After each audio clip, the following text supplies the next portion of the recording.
decision on when to lift it is expected this week. Children's rights groups are among the 60 organisations that have appealed to ministers to allow pupils to return to class as scheduled on the 10th. A few days in, and 2022 is already displaying familiar struggles many hoped would be over by this year. Anna Holligan, BBC News.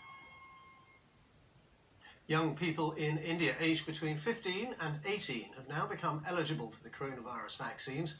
It comes as the country records its sharpest ever weekly surge in infections. Our correspondent in Mumbai, Yogita Lamai, has more.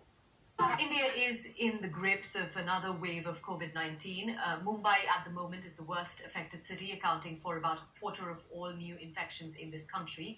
I've been speaking to doctors at both public and private hospitals who say that for now, the number of people needing medical care is low, but it is increasing. They also warn that if a large number of people get infected very quickly, then even if a smaller percentage need hospital beds, it could still overwhelm public health infrastructure really quickly. They're reminding people of the second wave, which was devastating in this country. So many people died without even having a chance of being seen by a doctor.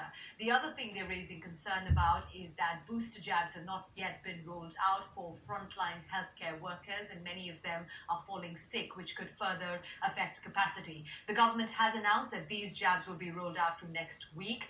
Today, vaccines were rolled out for teenagers aged 15 to 18. Covaxin, which is the homegrown vaccine, has been rolled out for teenagers.